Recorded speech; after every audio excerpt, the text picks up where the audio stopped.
Hi guys, Dr. J here, and in this video we're going to be talking in a little bit more detail about magnetization and different ways to look at magnetization in a magnetized body. So we've talked about the fact that we can write the total magnetization of a body as just the sum of all the small magnetic dipoles in that medium. And so I've kind of got that represented by this diagram here. We've got lots of small dipoles inside this medium, and that produces a total magnetization. Now you might look at these things, and I've got them kind of written here using right-hand rule. So you've got, what are equivalent to magnetic currents kind of going around these dipoles. And the idea here is that these are not real currents, of course, but they're equivalent, magnetic equivalent currents, something like that. And they're canceling each other out. You can see that if one is going, into the board, the other one's coming out of the board, if these are all aligned.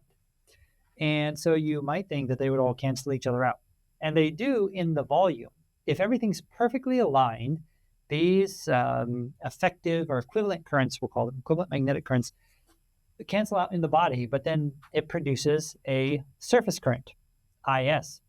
And so we can look at the total net effect of a bunch of aligned magnetic dipoles as being a surface current. And there's actually an expression for what that surface current would be.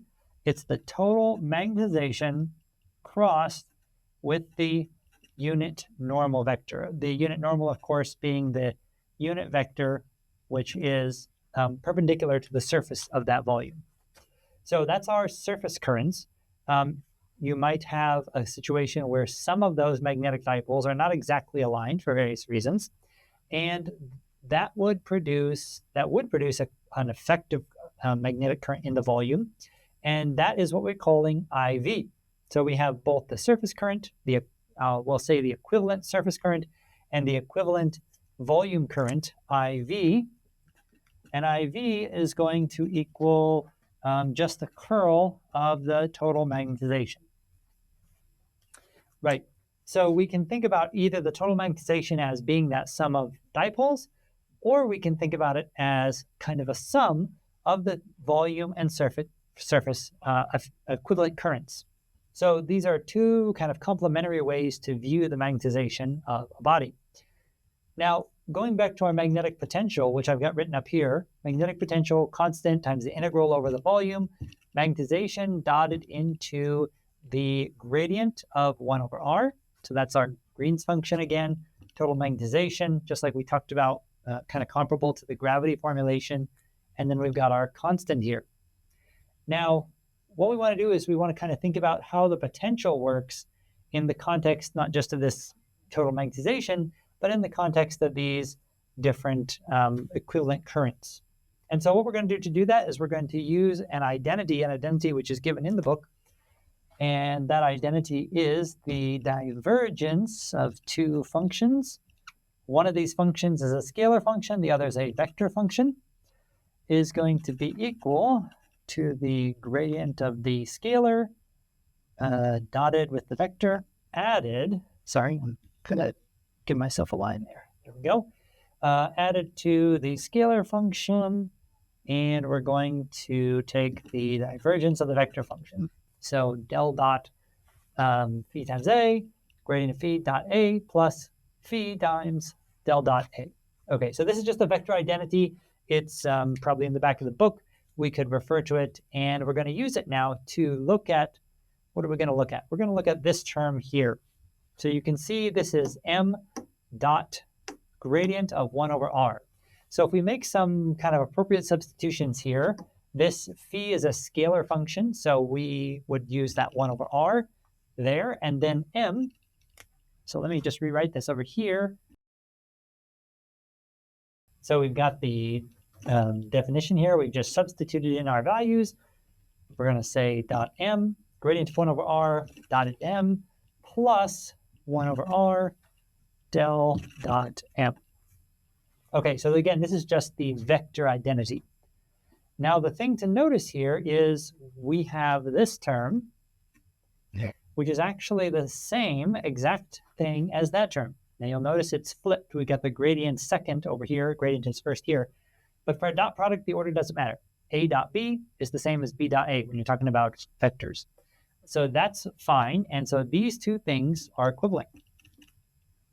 Okay, so now what we can do is we're going to solve for this term, substitute, plug these two in for that one, and do some rearranging. So in order to do that, we'll just say over here, our potential at a point P is going to equal the constant integral over the region. We're integrating over this volume, right? So we're integrating the magnetization over the volume that's magnetized. And now instead of having this term here, we're going to have this minus this, so that it equals that. So we'll do del dot 1 over Rm minus 1 over R del dot M dv. Okay, so what I'm going to do now is I'm going to split up the integral. I'm going to have two integrals, this minus sign here. I can divide the integral into two integrals right at that minus sign. So I'm going to go ahead and do that.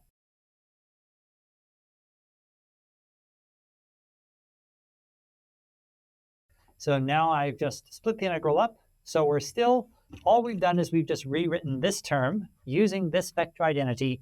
And again, just plugging these two terms in for this term, which is the same as this. And then I've just broken up the integral into two parts. So just broken that up. Still got my dv's here. Now I'm going to recognize that I've got something interesting here. I've got del dot this quantity, and that's the divergence of that quantity. I'm going to use that to convert this term to a surface integral. You'll remember from the divergence theorem, you're going to hear divergence theorem over and over and over again in this class. And we're going to be going back and forth between volume integrals and surface integrals. So very important identity there. So we're going to rewrite this first term in terms of a surface integral using the divergence theorem. So let's do that.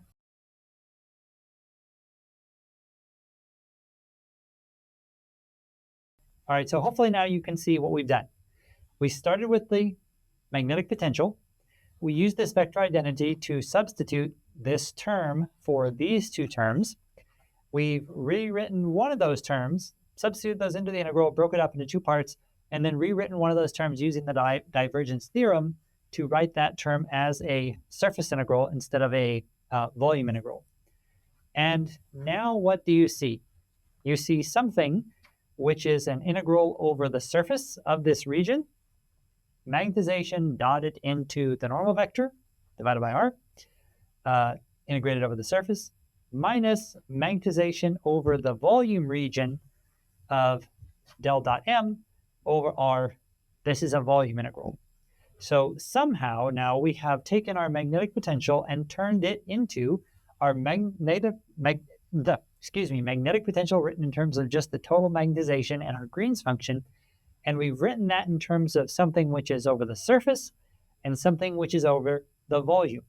Now, of course, you might notice that I've written my volume currents and surface currents here, or equivalent currents, as cross products, del cross m and m cross n, and not as what they're written as here, del dot m over r and integrated, m dot n over r and integrated. So slightly different formulation. And basically what we can think about these terms are going to be still volume and surface charges, actually. They're going to be equivalent to like a magnetostatic charge instead of an electric current. So just like we have the equivalency between equivalent magnetic currents, there's an equivalency between magnetic charges, which don't exist, but we can sort of call them magnetostatic charges, and electric charges. So we can write this term, for example, this is something like a charge Q, and we would call that a volume charge. And this is something like a magnetostatic charge Q. That would be a surface charge. So an equivalent distribution of magnetostatic charges on the surface and on the volume. So let's back up here and just think about what we've done. We basically have derived three different ways to think about magnetization of a body. One way is just with our total magnetization, capital M, magnetic dipoles in the medium. Another way is through effective or equivalent currents, volume and surface currents. And then a third way is through magnetostatic charges, which again don't exist in reality, but they're kind of a mental trick for thinking about how this magnetization works. We can conceptualize magnetization as deriving from or coming from a surface distribution of magnetostatic charge and a volume distribution of charge.